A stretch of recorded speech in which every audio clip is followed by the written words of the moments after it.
and just have had conversations with him, it it's kind of started with the whole accusation thing.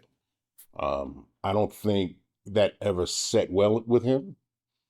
Um, that was some accusations that he had to deal with because there were people on both sides of the fence, those that believed otherwise, those that believed he did or did not.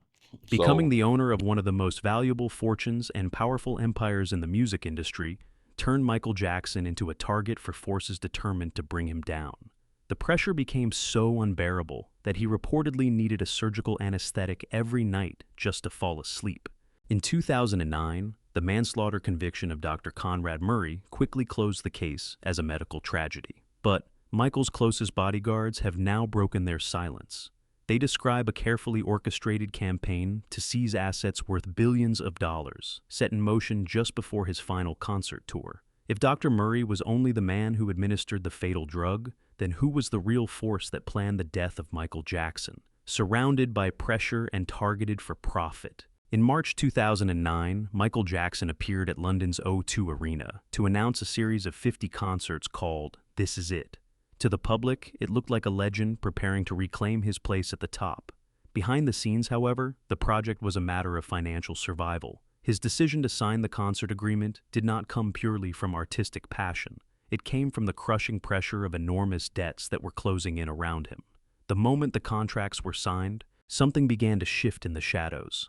Bill, the bodyguard responsible for managing Michael's innermost security circle, noticed a dramatic change in the people surrounding him. Individuals who had disappeared for years suddenly returned. They called constantly, searched for ways to gain access, and fought to secure a share of a project worth hundreds of millions of dollars. Michael understood the danger surrounding him. This was not simply paranoia. His fears were reflected in his actions. One disturbing sign was a crumpled sheet of paper containing a list of people Michael described as vultures. He had written the names down in haste and hidden the note beneath his bed on the night after signing the concert deal. He knew exactly who was attempting to manipulate him, but his weakened financial position meant that he no longer had enough power to remove them. In reality, this pattern of exploitation had begun decades earlier, driven by the very wealth and compassion that defined him. Neverland Ranch had once been created as a private sanctuary. Michael opened its gates to thousands of disadvantaged children, paid medical expenses for young cancer patients, and gave them a place where they could escape their suffering and begin to heal. But the media and those searching for financial opportunities saw something else. They saw a weakness that could be exploited. Some people realized they could demand enormous sums of money by threatening to destroy his public image. Allegations of abuse began to emerge. These accusations were soon weaponized and turned into organized attempts to extract money through the parents of children Michael had tried to help. One symbol of that cruelty was a torn blank check reportedly discovered in a trash can at Neverland. It was said to be the remains of a failed financial demand made by the parent of a sick child. When the requested payment was not received, the story was immediately offered to the press. This cycle of threats, financial demands, and public humiliation continued again and again. Eventually, Michael Jackson withdrew almost completely from society in an attempt to protect himself and his family. A life of isolation and constant fear. The result of these alleged extortion campaigns was a life without stability. Beginning in 2005, Michael Jackson and his 3 children moved constantly between continents, living in secluded hotels and heavily secured rental homes. Bill was given a special responsibility. He had to protect the children from the hysteria of the media and from genuine threats against the family. Michael's children were not allowed to know why they were living like fugitives. Nearly all information from the outside world was kept away from them. Death threats arrived regularly and were delivered directly to the front desks of the hotels where the family stayed. The suffocating reality of their lives could be seen during one escape at 3 in the morning. The bodyguards carried the sleeping children through an emergency stairwell, while a package containing a bloody death threat remained at the reception desk. They fled in the middle of the night, leaving all their luggage behind because there was no time to take anything with them. The following morning, newspapers once again published headlines about Michael's supposedly bizarre lifestyle, completely unaware of the real reason behind the sudden evacuation. To confront these risks, Michael created an extreme security system. Matt, another member of his protection team, claimed that the operation functioned at a level comparable to the security surrounding the President of the United States. Every entrance and route had to be secured. Doctors remained available around the clock. The possibility of assassination became a real concern that influenced every decision about where Michael could go and how he could travel. Yet the very shield designed to protect him produced a devastating consequence. The more security personnel Michael hired, the less control he had over his own life. Some of the people paid to protect him gradually became observers who monitored his movements and reported his schedule to outside parties. The painful contradiction of his privileged existence could be heard in the click of the lock on his bedroom door at the Holmby Hills mansion. The most powerful entertainer in the world had to lock himself inside his own room to escape the people assigned to guard him. He may have been protected from the public, but he had entered a perfect trap.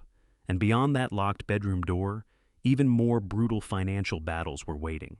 The financial empire and the industry's hidden wars. According to those closest to Michael, the true source of the attacks against him was not his private life or his personal behavior. At the center of the storm was an enormous financial empire that powerful figures wanted to take from him. In 1985, Michael completed a transaction that permanently changed the balance of power in the entertainment industry. He paid approximately $48 million for the ATV music publishing catalog. The purchase gave him ownership rights to hundreds of classic songs associated with the Beatles, Elvis Presley, and many other legendary artists. This was more than a profitable investment. It represented a reversal of the established order. For generations, the music business had been tightly controlled by a wealthy white elite. Now, a black recording artist has become the owner of one of the industry's most valuable collections of intellectual property. Michael Jackson earned money whenever a Beatles song was broadcast, used in an advertisement, licensed for another purpose, or publicly performed. That ownership made him a genuine business tycoon. It also made him a dangerous enemy to the financial powers operating behind the curtain. By the beginning of the 2000s, these hidden conflicts appeared to erupt into open acts of destruction. In 2001, Michael released the album Invincible. It was an enormous project. He had spent 5 years working relentlessly in recording studios, creating approximately 150 songs before selecting what he believed were the strongest and most complete pieces. But shortly after the album reached stores, Sony Music suddenly reduced its promotional support. Marketing budgets were restricted. Plans for music videos were canceled. The album's presence across major media platforms faded. Invincible was effectively abandoned in the marketplace, and its sales fell far below what was expected from a global superstar of Michael's stature. Michael quickly concluded that he was being undermined from inside the company. His frustration continued to build until it erupted. One image captures the depth of his helplessness. The sound of a commemorative trophy being thrown and shattered inside a bathroom mixed with Michael's sobbing as he realized that the promotional campaign for Invincible had been brought to a complete halt. The argument presented by those around Michael was that Sony's strategy depended on a carefully constructed financial trap. The company had previously provided him with loans reportedly totaling as much as $200 million. To secure that money, Michael had been required to use the ATV publishing catalog as collateral. By then, the catalog's value had increased to more than $1 billion. If Invincible failed and Michael's main source of income collapsed, he would eventually become unable to meet his financial obligations. The ultimate objective, according to this theory, was clear: push Michael Jackson into default, then use the legal system to seize the publishing empire he had spent years building. But Michael's ambitions extended far beyond music. During the late 1990s, he began looking toward another kingdom. He prepared financial documents for a possible purchase of Marvel Comics. At the time, Marvel was struggling, and Michael saw enormous potential in bringing characters such as Spider-Man and Black Panther to the big screen. He did not simply want to appear in a superhero film. He wanted to become the owner of the entire empire. Dr. Umar, a cultural analyst, has pointed to what he considers a carefully timed coincidence. The first allegations of child sexual abuse reached the media at the very moment Michael was reportedly preparing to complete a possible acquisition of Marvel. According to this interpretation, powerful financial interests could not accept the possibility of a black man controlling both the Beatles' publishing rights and one of the most important entertainment properties in American popular culture. A campaign to destroy Michael's reputation was then set in motion. cutting off his access to money before the deal could move forward. One symbolic trace of that lost empire was said to be a sketch of a Marvel character drawn by Michael on a napkin and placed inside the financial documents for the proposed acquisition. The drawing remained there as the media scandal began to close in around him. The Marvel deal never happened. Years of legal battles drained Michael's financial resources, left him carrying enormous debts, and eventually forced him to open the doors of his private life to a new group of people. They arrived wearing white medical coats, the dark role of the medical team. As financial pressure and media attacks closed off every possible escape, Michael Jackson's body and mind approached complete exhaustion. Natural sleep became a luxury he could no longer reach. This was when private doctors began to take a much deeper role in his life. They entered his home not only as medical professionals, but as figures capable of controlling his body, his schedule, and his ability to function. Instead of developing a psychological treatment plan or helping him recover physically, they allegedly used their prescription authority to turn him into a patient who depended entirely on powerful chemicals. Large quantities of ephedrine, a potent stimulant, were reportedly used to keep Michael alert and energetic during the exhausting rehearsals for his approaching concert series. At night, propofol, an extremely powerful surgical anesthetic, was used to suppress his nervous system and force him into an artificial state of unconsciousness. This dependency made it easier for the doctors to control his daily schedule while preserving their own highly profitable positions within the organization surrounding him. Inside the mansion, even the most basic medical standards appear to have been abandoned. The bedroom of the most powerful entertainer in the world became an unlicensed operating room. Bottles of propofol were reportedly scattered around the room. Some had been stripped of their medical labels and marked with private codes understood only by members of the medical team. The drugs being used were concealed, transparent medical records were not maintained. Standard heart monitoring equipment and the emergency machines required for the use of anesthesia were missing. Michael was being treated like a biological machine that had to be controlled with powerful chemicals, simply to ensure that he could appear on the O2 Arena stage and generate the money needed to repay corporate debts. On a Tuesday night, only days before his death, Michael's nervous system appeared to collapse completely. He called his bodyguard Matt in a state of extreme panic. His thoughts had become fearful and uncontrollable. He repeatedly expressed concern that hidden forces would cancel the concerts and take everything he still owned.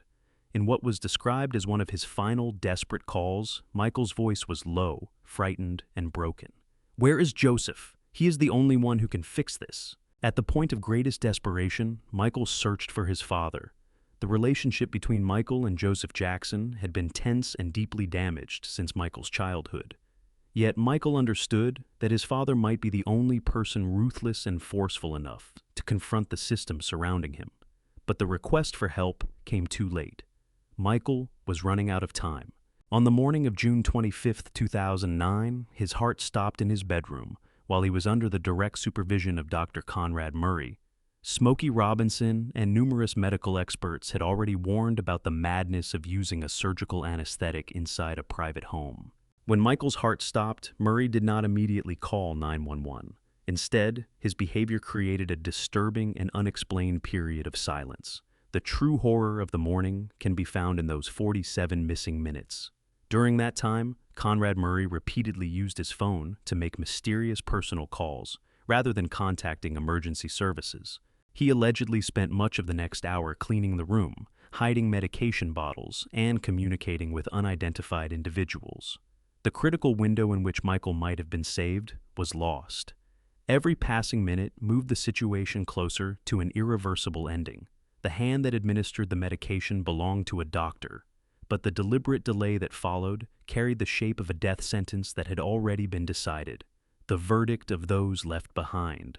News of Michael Jackson's death spread from Los Angeles like an earthquake across the world, overwhelming major parts of the internet during the first hours.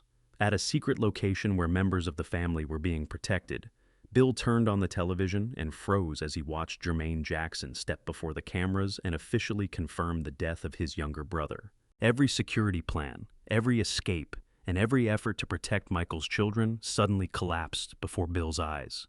He felt completely powerless. He did not know how to explain the truth to the children waiting in the next room. They had not only lost their father, they had lost the one person who had protected them from the cruelty of the outside world. For the Jackson family, the shock went beyond the limits of what the human mind could endure. When Tito Jackson was asked to describe the moment he received the news, he compared the feeling to his entire body and inner self melting from the inside. Their grief was mixed with overwhelming anger. They knew that Michael was exhausted. They knew about the financial pressure he was carrying. But no one in the family had managed to break through the security barrier created by the doctors, managers, and executives surrounding him. Tito's anger was directed at Conrad Murray, the man who had been offered an enormous salary to protect his brother's life, yet allowed his patient to stop breathing while he remained occupied with personal calls to his girlfriends.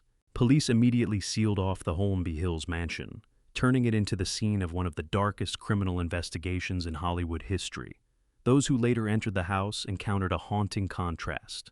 An unfinished family portrait remained abandoned on an easel inside a silent room, while the sound of the ambulance sirens faded beyond the iron gates.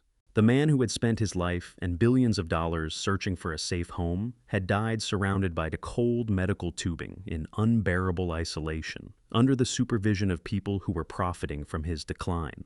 According to the surviving witnesses, history must examine Michael Jackson's death through an entirely different lens.